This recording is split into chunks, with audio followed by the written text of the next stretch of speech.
Trump administration withdrawing a pledge of support to transgender students. They are withdrawing protection from the most vulnerable people in our society. Low-income women will be hit especially hard. Our nation now has the greatest number of prisoners of any country in the world. I was questioned extensively, and then I was handcuffed briefly. Measures designed to make it harder for Americans to cast a ballot. 24 million more Americans will be uninsured in 10 years.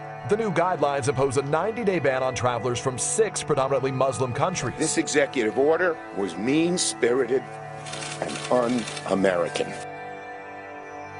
The United States is in crisis, and it's a crisis around the Constitution. It's a crisis around the Bill of Rights. I mean, I knew we had a long way to go to defend people's civil rights and to expand civil rights, but now I'm really concerned about preserving civil rights. I think a lot of us are afraid right now, and I think our fears are justified. This situation is not good for immigrants. They don't know about tomorrow. They don't know if they're going to stay here or if they're going to be deported. And that's not the America I want to live in. What I'm most concerned with is the attack on the very institutions of our democracy. The truth is we all are scared. We all should be scared. This is an incredibly important moment in time, and how we respond will dictate the future of this country. The ACLU of Maine is here to defend the constitutional rights of the people of Maine in the courts, in the legislature, and in the court of public opinion. What we believe is that all people should be treated equally, with fairness and justice. They help with people's rights and they defend them. And having an organization like that and knowing that in case I might be in trouble, I know who to call. I mean, we are the primary protector of the Constitution and the Bill of Rights. In Maine, we've seen over the last 6 years a real effort to make immigrants and refugees feel unwanted. And we've been pushing back against that. That work has depended on people like Swaviswaraha, who are willing to come forward and say, I'm a person, I'm a human being, I'm one of your neighbors, I'm a part of your community, and I deserve the law's protection just as much as anyone. As an asylum seeker, we had to go to the general assistance until we have our work permit so we can work.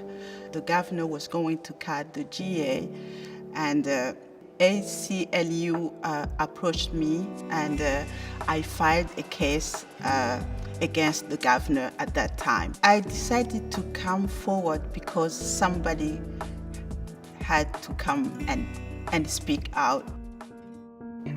Now, I'm a pretty conservative guy. I wouldn't have ever thought I'd work with the ACLU. But when we asked for help, that's who came to our aid. LD 1046 was essentially, in 2011, it was the same as HB2 in North Carolina. It would have required everybody in the state of Maine to use the bathroom that corresponded with their biological sex. Nicole Maines is a real hero, and she has been willing to stand up and be public and talk about her experience as somebody who's transgender, what it means to her, what it meant to her to face discrimination because of that, and she's a role model, I think, to people all across the country. The ACLU just made me feel like, you know, we are fighting the good fight right now, and it is so important that we share your story and other people's stories, and the ACLU just really gave me the confidence to talk to as many people as I could and ultimately help defeat that bill. When people ask me why I'm volunteering for ACLU, I just tell them that I like knowing that I'm taking action and being responsible. I try to tell my kids, don't get angry.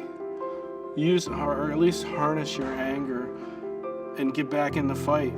I'm a rabble-rouser myself. I have, issues. But I do know that I don't get anywhere if I'm not willing to listen. And I think that's the great trait of Mainers. They do listen. When people join the ACLU, whether they're Democrat, Republican, independent, whatever political beliefs they hold, when they join the ACLU, they are aligning and joining with a movement that recognizes that without the right to protest your government, we don't have a true participatory democracy. Members of the ACLU are true patriots because they're standing up for the Constitution, the thing that binds us all together, whatever our background. So many of the things we take for granted, the civil liberties we take for granted, we have today largely because of the ACLU. It's very clear that we have more rights in this country than almost anywhere else in the world. The question is, do you want to lose them? And that's why we're here. That's why the ACLU is here. Everybody deserves to be who they are because, you know, that's what this country is supposed to be about. And I think that's what the majority of people in this country know and understand. There's this quote that says, be the change you want to see, and I feel like I should be the change, I gotta, it's gotta start with me and then kind of spread around. We've seen an incredible outpouring of energy of people that want to be organized, people that want to be activated, and to use their power to stand up for basic human rights. And people should feel that they can do it. They have it in them. Their voice may shake, but they will be able to do it, and we're here to help. The ACLU is ready for this fight. We were really built for moments like this, and we are better prepared than we ever have been to tackle the challenges in front of us. I'm glad that the ACLU is at the forefront. That's where I come down, and I do have hope.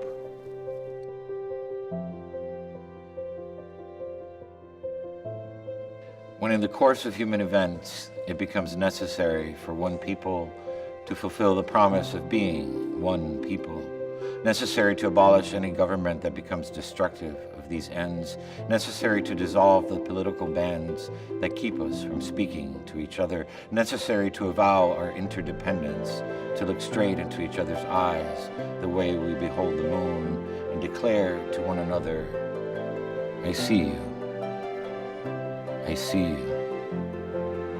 I see you.